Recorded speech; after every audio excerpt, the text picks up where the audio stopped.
مسؤولينta sarsare ee hay'adda Fair Fishing ayaa soo indhaysay mashaariicda ay ka fulisay dekedda yar ee loo yaqaan Dogfish taasoo ay isticmaasho kalluumaysatada yaryar ee ka howlgasha magaalada Berbera waxayna sheegeen mas'uuliyiintu inay ku faraxsan tahay hay'adda Fair Fishing inay aragto fikradii ay aaminsaneyd inay kalluumaysatada kor ugu qaadi karto si loo helo kalluun fiyo oo gaar guud ahaanba gobolada dalka Jamhuuriyadda Soomaaliland waxaana kamid ah hadaladoodii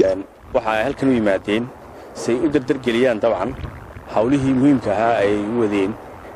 kalluumaystada iyo sidii loo dhisi lahaa kalluumaystada Soomaaliland waxa farxad gaar ah noo ah in muddo 6 sanadood kadib ay mar labaad iyagoo saddexdoodii maalintii u horeysay aasaasay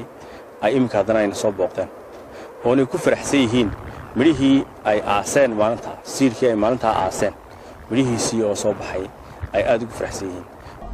Create a small station that has made a big impact. We are proud that it's around 35 fishermen using the station, and we are proud that it's increasing every day. waxaan rajaynayaa oo aan hindisayna imaka shaqada xagan ay joogto inaanu ka sii ballaarino gobol walba oo dalka aanu gaarsiino waxaanu qabanay wax ka sii fiicanba ayaanu imaka ku riyoon karaynaa markii hore riyay ahayd riyadii waanu ka mid dhalanay imikana riyada dambe waxa weeye in la ballaariyo hawshan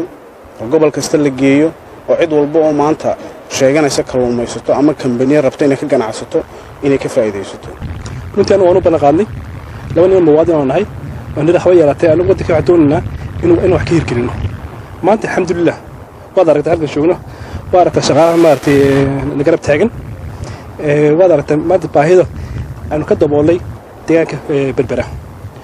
insha Allah tacaala waxaan rajaynayaa insha Allah 2012 inaanu intaan halka maanta aanu gaarsiinay inaan ka sii labanlaabno maanta 100 tan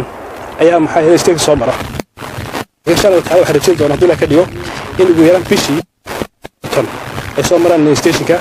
isla shaqaalaha ay hadii habeen u taagan aan fasax lahayn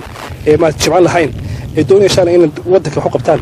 أنا كنت هاجرنا حتى أنا هذه القربة كي يمين وعبد الرشيد مبارك عبد الرشيد صو تلفزيون كعالمي الصومالي كيبل بربرة